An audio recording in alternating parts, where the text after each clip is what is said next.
ആദ്യ ദിവസം ഭക്ഷണം കഴിച്ചിറങ്ങുമ്പോൾ മജീദ് പറഞ്ഞു, അൻവർ പറഞ്ഞത് ശരിയാ, വീട്ടിൽ നിന്ന് കഴിക്കുന്നത് പോലെ തന്നെ. ഹോട്ടലുകളിൽ ഉച്ചയ്ക്ക് ബാക്കിയായവ തന്നെ വീണ്ടും ചൂടാക്കി രാത്രിയിലേക്ക് വേണ്ടി പ്ലേറ്റിൽ നിരത്തിയത് കഴിച്ച് വലിയ ബോർഡ് വെച്ച കടയിൽ നിന്ന് കനത്ത ബില്ല് കൊടുത്ത് പുറത്തേക്കിറങ്ങുമ്പോൾ തുകയെക്കുറിച്ച് കൂട്ടിക്കിഴക്കലുകൾ നടത്താൻ ആരും മിനക്കെടാറില്ലല്ലോ. അങ്ങാടിയുടെ ബഹളങ്ങളിൽ നിന്നൊഴിഞ്ഞ് ഒറ്റപ്പെട്ട ചായമക്കാനി. രാത്രിയിലും ഉച്ചയ്ക്കും പ്രത്യേകം പറഞ്ഞേൽപ്പിച്ചവർക്ക് മാത്രം ഭക്ഷണമുണ്ടാവും. മിതമായ വിലയായതു കാരണം കുറഞ്ഞ വരുമാനക്കാരായ വർക്ക്ഷോപ്പിലെയും കടയിലെയും കൂലിക്കാരിൽ പലരും ഇവിടെ നിന്നു തന്നെ കഴിക്കുന്നു. മറ്റുള്ളവരിൽ ഏറെയും വീട്ടിൽ പോവുന്നവരോ വീടുകളിൽ നിന്ന് കൊണ്ടുവരുന്നവരോ ആയിരിക്കും. ഉച്ചയ്ക്ക് ഇത്രയും ദൂരം നടന്നെത്താനാവില്ല. അതുകൊണ്ട് തൊട്ടടുത്ത മറ്റൊരു ചെറിയ ഹോട്ടലിൽ നിന്ന് ഊൺ. രാത്രി 8 മണിയോടെ കടയടക്കും. സ്പെയർ പാർട്സുകൾ വിൽക്കുന്ന കട. സാധനങ്ങൾ എടുത്തു കൊടുക്കാൻ 3 പേർ. അവർക്കിടയിൽ കുറേ ദിവസം കണ്ടും മനസ്സിലാക്കിയും നിന്നു. അന്നൊക്കെ വാങ്ങിച്ച സാധനങ്ങൾ പാക്ക് ചെയ്തു കൊടുക്കുക മാത്രമായിരുന്നു മജീദിൻ്റെ ജോലി. കട കൂടാതെ ടൗണിൽ പലയിടത്തുമായി മുതലാളിക്ക് 3 വർക്ക്ഷോപ്പുകളുണ്ട്. കൂലിക്കാരിൽ പലരും ആവശ്യത്തിനനുസരിച്ച് അങ്ങോട്ടും ഇങ്ങോട്ടും മാറിപ്പോകുന്നു. കൂടുതൽ തിരക്കുള്ളപ്പോൾ വർക്ക്ഷോപ്പിലേക്ക് മാറും.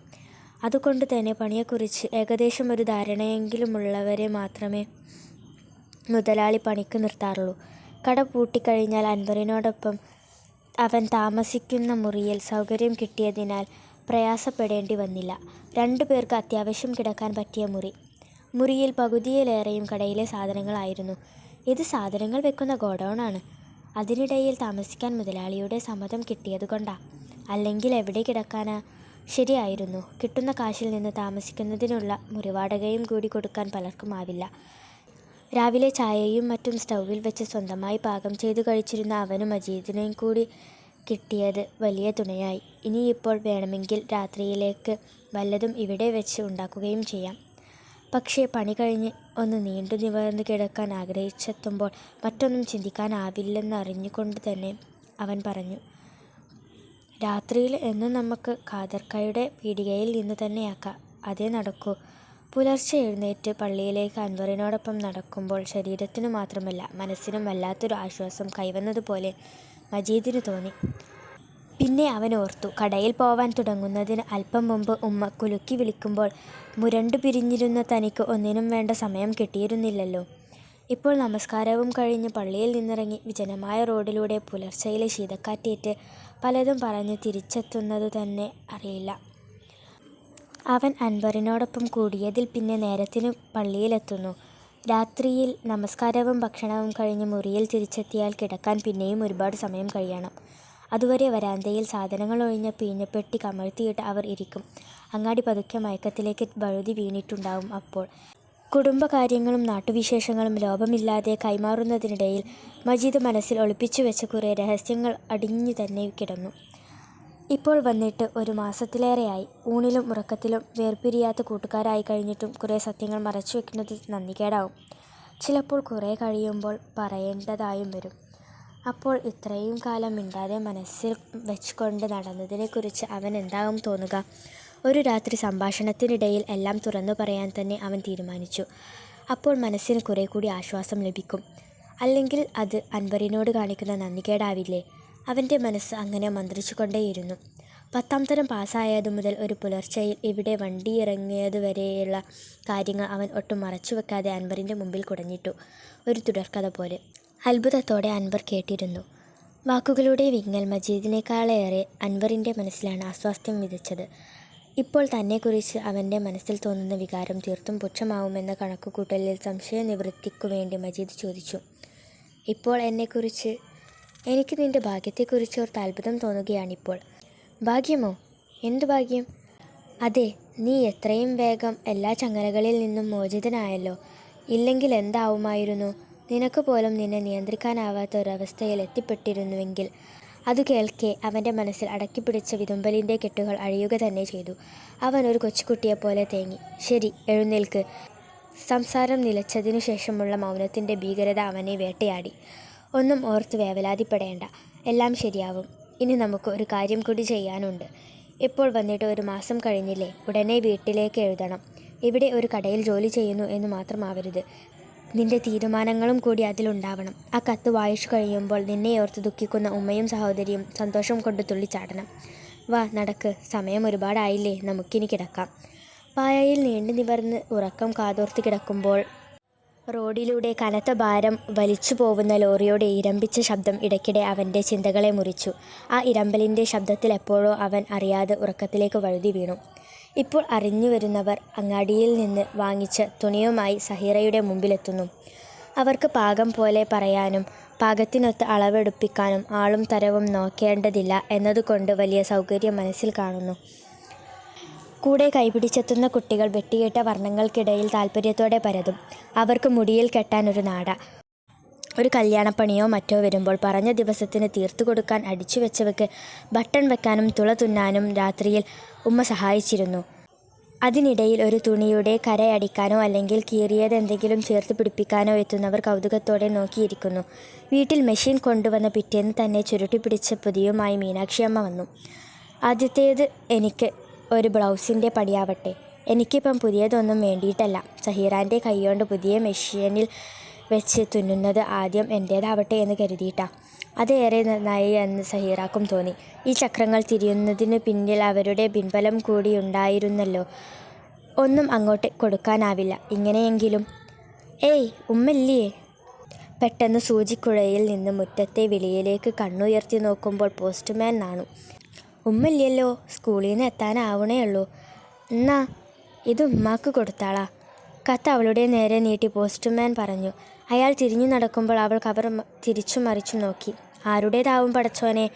എഴുത്തിലെ വിവരമറിയാൻ ഇനി ഉമ്മ വരുന്നതുവരെ കാത്തിരിക്കണമല്ലോ എന്ന വേവലാതിയോടെ അവൾ നിന്നു. എഴുത്തു വായിച്ചു കഴിഞ്ഞപ്പോൾ സന്തോഷവും അതിലേറെ സങ്കടവുമായിരുന്നു സഹീറക്കും ഉമ്മക്കും. തിരിച്ച് ഒരു മറുപടി അയക്കാനോ ഇങ്ങനെയൊരു എഴുത്ത് കിട്ടിയെന്നറിയിക്കുവാനോ മേൽവിലാസമുണ്ടായിരുന്നില്ല. എഴുതുന്നതിനിടയിൽ മറന്നുപോയതാവുമോ?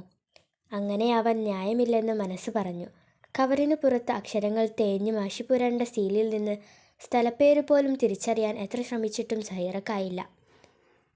വായിച്ചു മടക്കി സൂക്ഷിച്ച് കത്ത് പലതവണ വീണ്ടും എടുത്ത് വായിച്ചു. പിന്നെ അതേക്കുറിച്ച് സംസാരിക്കുമ്പോഴെല്ലാം ഉമ്മയോടവൾ പറഞ്ഞു, ഏതായാലും ഒരു സ്ഥലത്ത് സുഖമായിരിക്കുന്നുവെന്നറിഞ്ഞല്ലോ ഉമ്മ. അതുതന്നെ വലിയ കാര്യമല്ലേ? അപ്പോൾ മകൾ പറയുന്നത് അത്രയും ശരിയാണെന്ന് നഫീസാക്കും തോന്നി. പക്ഷേ സഹീറയുടെ മനസ്സപ്പോഴും വേവുകയായിരുന്നു. ഒന്നാലോചിച്ചാൽ എല്ലാം താൻ കാരണമായിരുന്നല്ലോ. എല്ലാം ഒത്തുവന്നുവെന്ന ആശ്വാസം എല്ലാവരിലും മിന്നുന്ന ഒരവസ്ഥയിൽ തന്നെക്കൊണ്ടാണ് എല്ലാം പൊലിഞ്ഞു പോയതെന്ന ചിന്ത അവനെ വല്ലാതെ തളർത്തിയിരിക്കണം.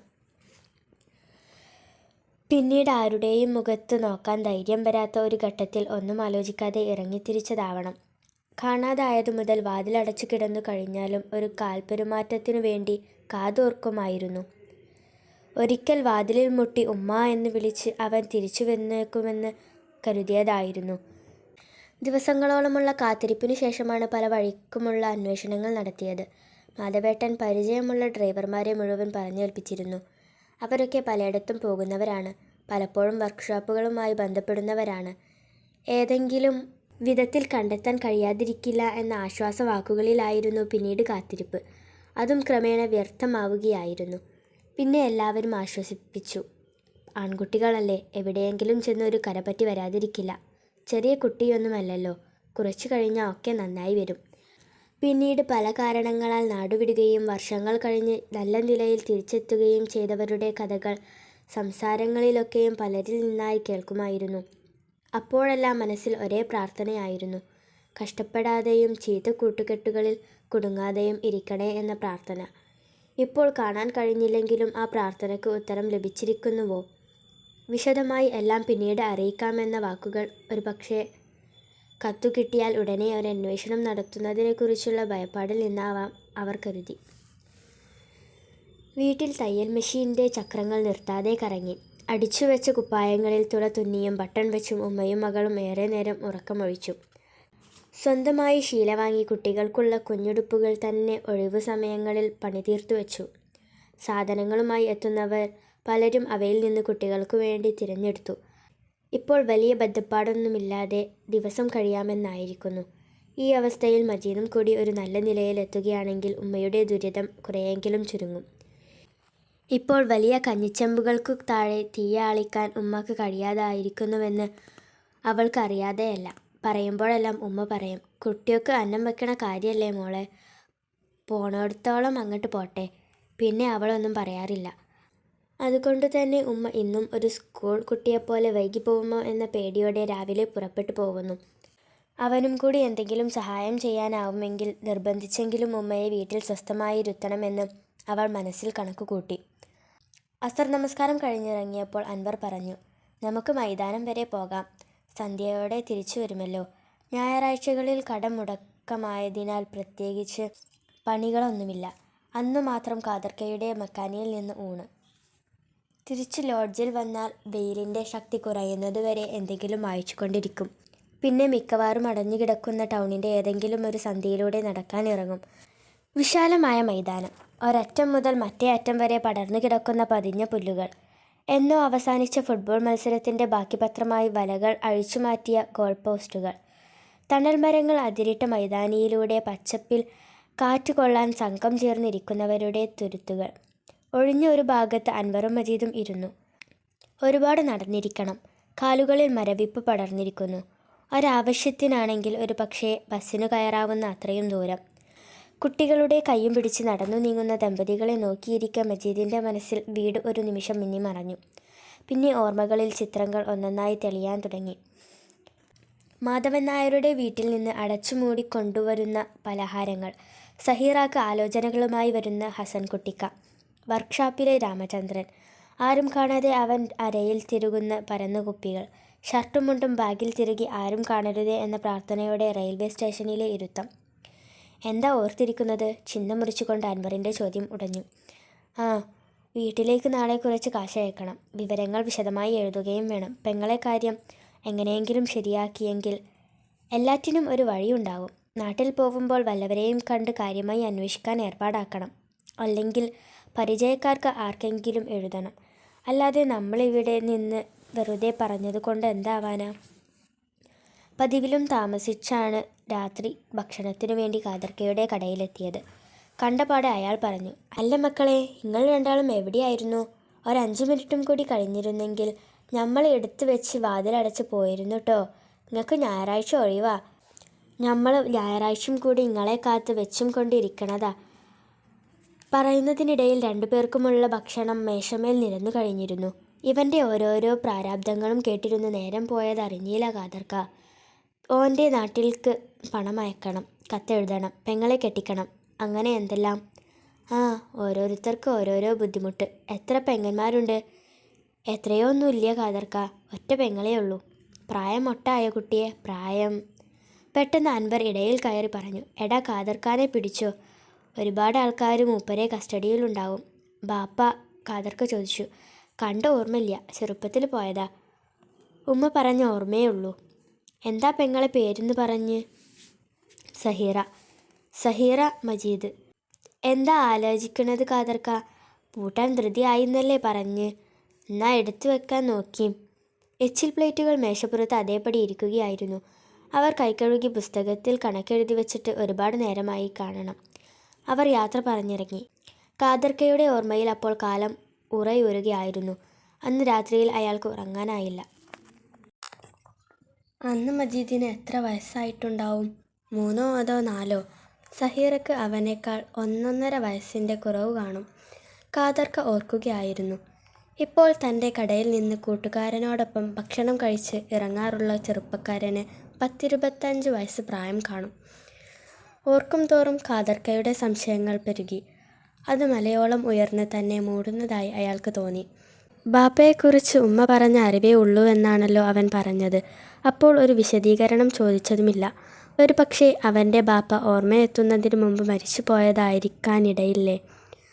എങ്കിൽ 2 മക്കൾ, അതേ പേരുകൾ, അങ്ങനെ വന്നുകൂടുന്നില്ലല്ലോ എന്ന് ഒരു നിമിഷം ഓർക്കാൻ ശ്രമിക്കുമെങ്കിലും മനസ്സ് സമ്മതിച്ചു കൊടുക്കാൻ തയ്യാറാവുന്നില്ല. ഇനി ഒന്നുകൂടി അറിയണം. ഉമ്മയുടെ പേര്, അതും ശരിയായി വരികയാണെങ്കിൽ. പടച്ചോനെ, ഓർക്കുമ്പോൾ തല ചുറ്റുന്നത് പോലെ. തർക്കങ്ങൾ പെരുകുന്ന മനസ്സിൽ എണ്ണമയം കുറഞ്ഞ ഒരു തിരി കത്തുന്നു. വിറയൽ ശരീരമാസകലം വ്യാപിക്കുന്നത് പോലെ. എന്താണ് ചെയ്യേണ്ടത്? ആരോടാണ് പറയേണ്ടത്? ഒരൊളിച്ചോട്ടത്തിൻ്റെ ഫലം ഇങ്ങനെയാവുമെന്ന് ഓർത്തതല്ലല്ലോ. ഒരു ബാപ്പയും തൻ്റെ മക്കളോട് കാണിക്കാത്ത കടും കൈയല്ലേ ഞാൻ. പക്ഷേ ഒന്നും മനഃപൂർവ്വമായിരുന്നില്ലല്ലോ. ഏതോ ഒരു ഉൾപ്രേരണയാൽ പക്ഷേ ഒരു വീണ്ടുവിചാരം ഇത്രയും കാലമായിട്ടും നടത്താൻ കഴിയാത്തതിന് ആരുടെ മേലാണ് കുറ്റം ചാരാനാവുക? തൻ്റെ രക്തത്തിൽ പിറന്ന 2 മക്കൾ. അവർ എന്തു ചെയ്യുന്നു? ജീവിച്ചിരിപ്പുണ്ടോ? എല്ലാം വിറ്റുപെറുക്കി ഒരു കരപ്പറ്റാനാവുമെന്ന് കരുതി പ്രതീക്ഷയർപ്പിച്ച ഭാര്യ. ഇനിയും അവനോട് എന്തെങ്കിലുമൊക്കെ ചോദിച്ച് സംശയനിവൃത്തി വരുത്താൻ അയാൾക്കായില്ല. അതിനുള്ള ശക്തി ഓർക്കുംതോറും അയാളിൽ നിന്ന് ചോർന്നു പോവുകയായിരുന്നു. സൗകര്യം പോലെ അൻവറിനെ കണ്ട് അന്വേഷിക്കാം. ഒരുപക്ഷേ പെങ്ങളുടെ വിവാഹകാര്യവുമായി ബന്ധപ്പെട്ടുള്ള അന്വേഷണമാണെന്നേ അവൻ കരുതൂ. അതുകൊണ്ട് എല്ലാ വിവരവും മനസ്സിലാക്കിയെടുക്കാൻ അവനിൽ നിന്നു തന്നെ സാധിക്കുമല്ലോ എന്ന് മാത്രമായിരുന്നു അയാൾക്കപ്പോൾ ആശ്വാസമേകിയത്. ടീച്ചർ, ഞങ്ങൾ പോട്ടെ. മെഷീനുകളിൽ പ്ലാസ്റ്റിക് കവർ മൂടിയിട്ട് കുട്ടികൾ എഴുന്നേറ്റു. അവർ കോണിയിറങ്ങി. ജനവാതിലുകളും വാതിലും അടച്ച് കുറ്റിയിട്ട് സഹീറ കുടയും ഭാഗമെടുത്ത് ഇറങ്ങി. ഒരുപാട് തവണ കയറുകയും ഇറങ്ങുകയും ചെയ്ത കോണിപ്പടികൾ.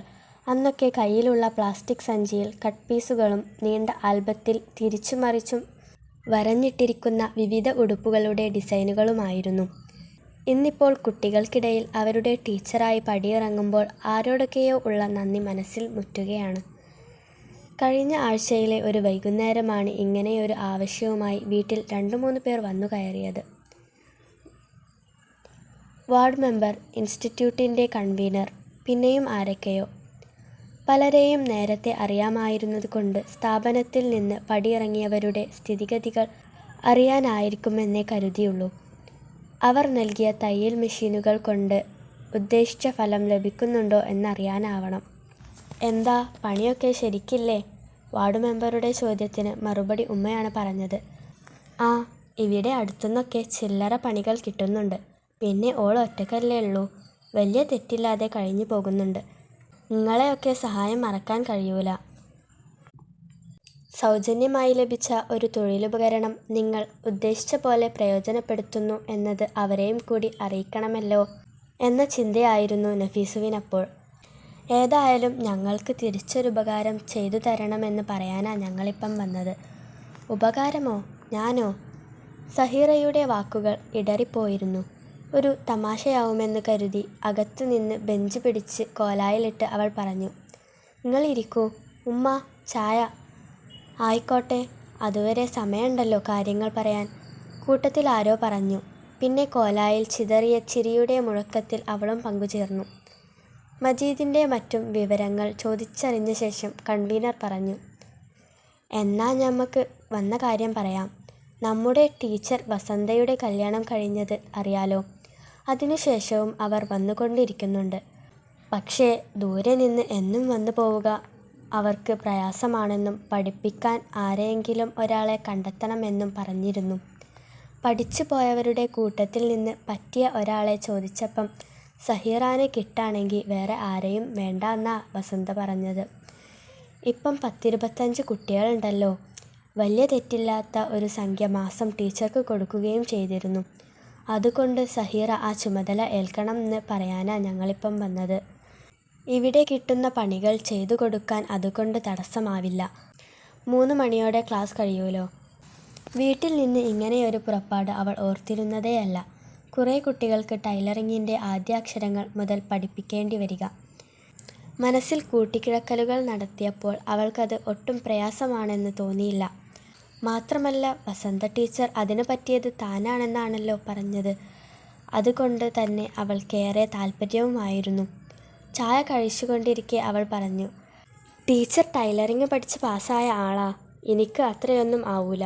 അറിയാവുന്നത് കുട്ടികൾക്ക് പഠിപ്പിച്ച് കൊടുത്താൽ മതിയെങ്കിൽ അതുമതി. ഞമ്മക്ക് യോഗ്യതയുടെ സർട്ടിഫിക്കറ്റുള്ള ആളാവണമെന്നൊന്നുമില്ല. കുട്ടികൾക്ക് കാണിച്ചും പറഞ്ഞും കൊടുത്ത് പഠിപ്പിക്കാൻ കഴിയണം, അത്രേ വേണ്ടൂ. അവർ പരീക്ഷയ്ക്ക് ഇരിക്കാനും മറ്റും പോവുന്നവരല്ലല്ലോ.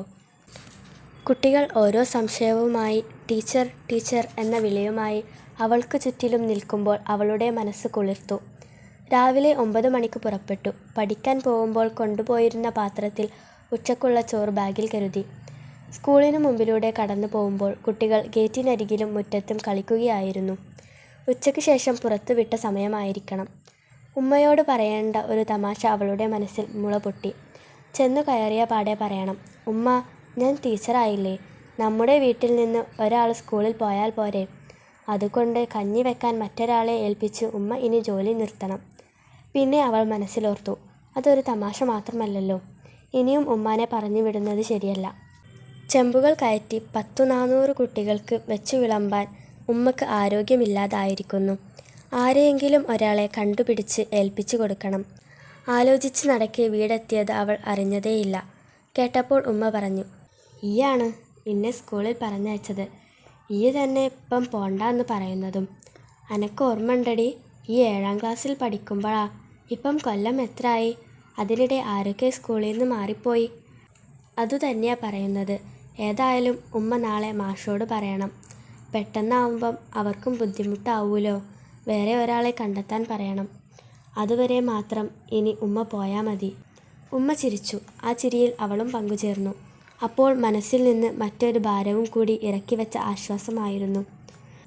മനസ്സിലപ്പോൾ നിറഞ്ഞു നിന്നത് പ്രാർത്ഥനയായിരുന്നു. റബ്ബേ, നിന്റെ കാരുണ്യത്തിനു നന്ദി. 3 കൂടിയ കവലയിൽ ബസ് നിർത്തിയപ്പോൾ കാദർക്ക ഇറങ്ങി. വണ്ടിയിലും ബസ്സിലുമുള്ള തുടർച്ചയായ യാത്ര അയാളെ ആകെ പരവശനാക്കിയിരുന്നു. അങ്ങാടിയിലാകെ ഒന്ന് കണ്ണോടിച്ചു. 2-3 ഹോട്ടലുകളും ഒറ്റപ്പെട്ട ഏതാനും കടകളും മാത്രമുള്ള ഒരങ്ങാടി. അങ്ങാടിയിലാകെ ഒന്ന് കണ്ണോടിച്ചു. 2-3 ഹോട്ടലുകളും ഒറ്റപ്പെട്ട ഏതാനും കടകളും മാത്രമുള്ള ഒരങ്ങാടി. ഒരു ചായ കുടിക്കണം. പിന്നെ ഓർത്തു, അപരിചിതൻ എന്ന നിലയ്ക്ക് എവിടെന്നാണെന്നോ എങ്ങോട്ടാണെന്നോ ആരെങ്കിലും ചോദിച്ചാൽ എന്താണ് പറയുക? കളവ് പറഞ്ഞാൽ ചിലപ്പോൾ പിന്നീടുള്ള ചോദ്യങ്ങൾ നേരിടാനാവാതെ വരും. അതുകൊണ്ട് തന്നെ ഈ കവലയിൽ മുഖം കൊടുക്കേണ്ടെന്ന് വെച്ചു. തൊട്ടടുത്ത പെട്ടിക്കടയിൽ നിന്ന് ഒരു സർബത്ത് വാങ്ങിക്കഴിച്ച് നേരെ നടന്നു. തെക്കോട്ട് അല്പം നടന്നാൽ സ്കൂൾ. സ്കൂളിൽ നിന്നും പിന്നെയും അല്പം കൂടി നടന്നാൽ ഇടത്തോട്ടുള്ള ഇടവഴി. ഇടവഴി ചെന്നു ചേരുന്നത് ഒരു പറമ്പിൽ. വിലങ്ങനെ പറമ്പ് മുറിച്ചു കടന്നാൽ ഓടിട്ട ചെറിയ വീട്. അല്പം അകലെ മാറി ഇരുമ്പുഗേറ്റും വിശാലമായ മുറ്റവുമുള്ള വലിയ വീട്. അതുകൂടി കണ്ടാൽ ഉറപ്പിക്കാം, പിന്നെ ചെറിയ ഓടിട്ട വീടിനെക്കുറിച്ച് മറ്റൊരന്വേഷണം വേണ്ടിവരില്ല. എന്നാലും തൊട്ടടുത്ത് വഴിയിൽ വെച്ച് ആരെയെങ്കിലും കണ്ടെത്തിയാൽ ചോദിക്കാം. ടൈലറിങ്ങിന് പോകുന്ന സഹിറയുടെ വീട്, അല്ലെങ്കിൽ സ്കൂളിൽ കഞ്ഞിവെക്കാൻ പോകുന്ന നഫീസുവിൻ്റെ. വഴി അയാൾക്ക് മനസ്സിൽ പലകുറി ഓർത്തോർത്ത് പരിചിതമായി കഴിഞ്ഞിരിക്കുന്നു. ആരോടും ചോദിക്കാത്ത വിധം ചെന്നെത്താനുള്ള വഴി അൻവറിൽ നിന്ന് മനസ്സിലാക്കുകയായിരുന്നു. തിരിച്ചു വരുന്നതുവരെ ഒരു കാര്യവും അവൻ്റെ ശ്രദ്ധയിൽപ്പെടരുതെന്ന് അയാൾക്ക് നിർബന്ധമുണ്ടായിരുന്നു. അവന് ബാപ്പയെക്കുറിച്ചുള്ള ധാരണ എന്തായിരിക്കുമെന്ന് ഊഹിച്ചെടുക്കാൻ അയാൾക്കായില്ല. ഒരുപക്ഷെ മനസ്സിൽ സൂക്ഷിച്ചിരിക്കുന്നത് വിദ്വേഷവും പകയുമാണെങ്കിൽ ഓർക്കുമ്പോൾ ഒന്നും നേരിടാനാവാതെ അയാൾ പരുങ്ങുകയായിരുന്നു. ഇത്രയും കാലം ഇങ്ങനെയൊരു മകനും മകളും ജീവിച്ചിരിപ്പുണ്ടോ എന്ന് നിങ്ങൾക്ക് അന്വേഷിക്കാൻ തോന്നിയോ എന്ന ചോദ്യത്തിന് തനിക്കെന്താണ് പറയാനാവുക? അത്രയുമെങ്കിലും ചോദിക്കാനുള്ള അവകാശം അവനുണ്ടല്ലോ. എല്ലാം കേൾക്കാം, എല്ലാ കുറ്റവും സ്വയം ഏറ്റെടുക്കുകയുമാവാം. എന്നാലും ഏതായാലും എത്രയും വേഗം ഭാര്യയെയും മകളെയും കാണാൻ അയാളുടെ മനസ്സ് കൊതിച്ചു. അതിനുള്ള കരുക്കൾ നീക്കുമ്പോഴാണ് അൻവർ പറഞ്ഞത്, വഴി ഞാൻ അറിയാതെ ചോദിച്ചു മനസ്സിലാക്കാം. കാദർക്ക ഞായറാഴ്ച കടയടച്ച് പോയി വരും. പിന്നെ എല്ലാം നമുക്ക് സാവധാനം പറഞ്ഞ് വേണ്ട വിധം ചെയ്യാം. അറിഞ്ഞതു മുതൽ കാണുമ്പോഴെല്ലാം മോനെ എന്ന് വിളിക്കാൻ അയാളുടെ മനസ്സ് കൊതിച്ചു.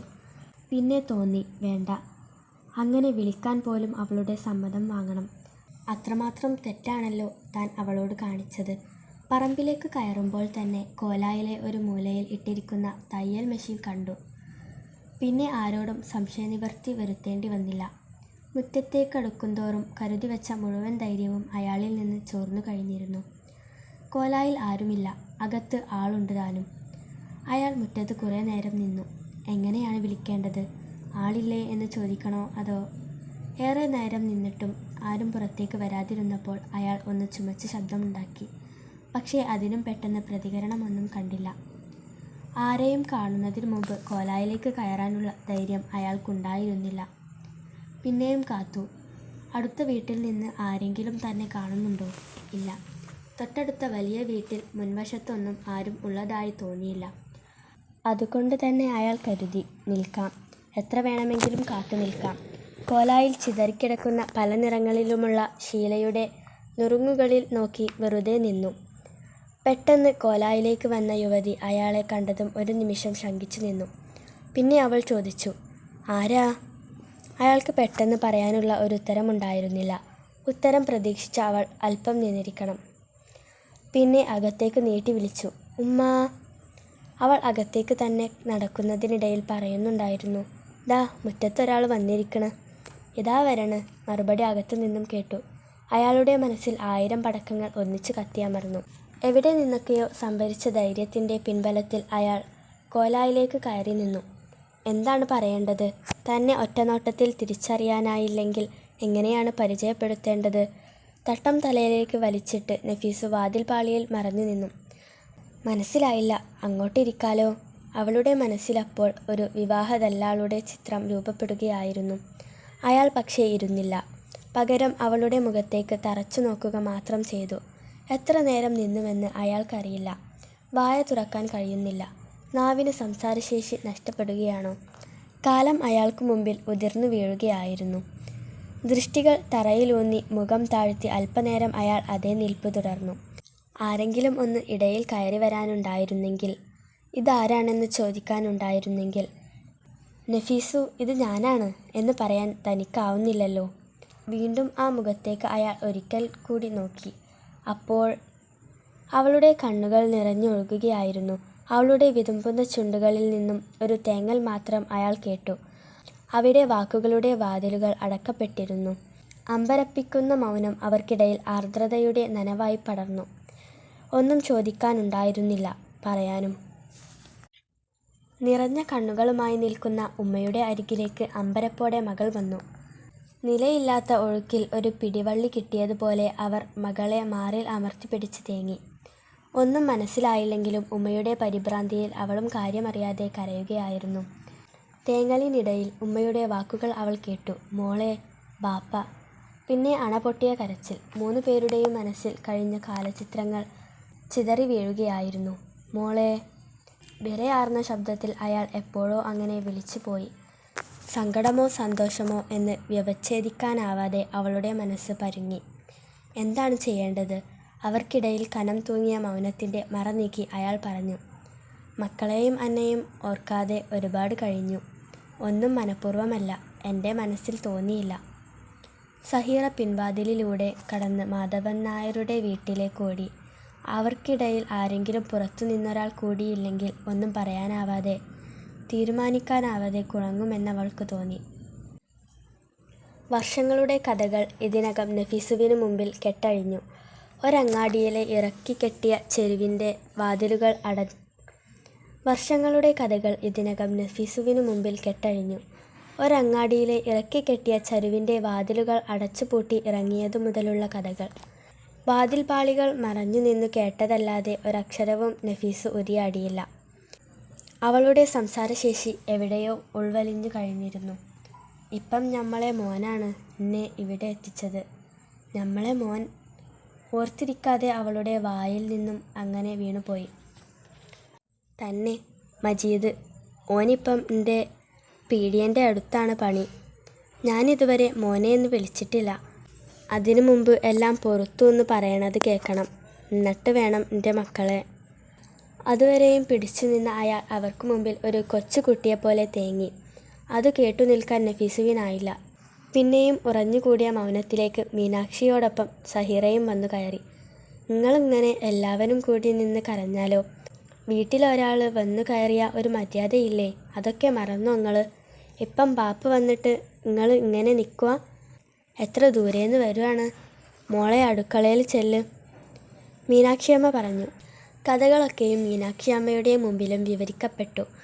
നഫീസുവും ക്രമേണ വർത്തമാനങ്ങളിൽ ഇടപെട്ടു. മജീദിൻ്റെ വിശേഷങ്ങളിലും വർത്തമാനങ്ങൾ ചെന്നെത്തി. ഇതു കാണാൻ അവനും കൂടി ഉണ്ടാവേണ്ടതായിരുന്നുവെന്ന് അവർ കൊതിച്ചു. വരും, ഞാൻ അങ്ങോട്ട് ചെന്നിട്ട് എത്രയും വേഗം ഓനെ ഇങ്ങോട്ട് അയക്കും. ഇപ്പം ഞാൻ ഓൻ്റെ മുമ്പിൽ വെറുമൊരു കാതർക്ക മാത്രമാണ്. ഒന്നും അറിയാത്ത എൻ്റെ മോൻ. മോളെ. അവളെ ചേർത്തു നിർത്തി നെറുകിൽ തലോടുമ്പോൾ മറ്റൊന്നും അയാൾക്ക് പറയാനുണ്ടായിരുന്നില്ല. ഉദാത്തമായ ഒരു സ്വപ്ന സാക്ഷാത്കാരത്തിൻ്റെ സാഫല്യം അവളുടെ കണ്ണുകളിൽ തിളങ്ങി. പറയണം, എല്ലാവരോടും പറയണം. എൻ്റെ ബാപ്പ വന്നിരിക്കുന്നു. സഹീറയുടെ മനസ്സിൽ കൊതി മൂത്തു. സമയം എത്രയോ കടന്നു പോയിരിക്കുന്നു. തിരിച്ചു പോവണമെന്ന വേവലാതിയിലേക്ക് അയാൾ മനസ്സ് തുറന്നു. ബാപ്പയും ഇക്കാക്കയും കൂടി ഇഞ്ഞി വരും. സന്ധ്യയിലേക്ക് അയാൾ പടിയിറങ്ങുന്നത് ഉമ്മയോടൊപ്പം അവളും നോക്കി കണ്ടു.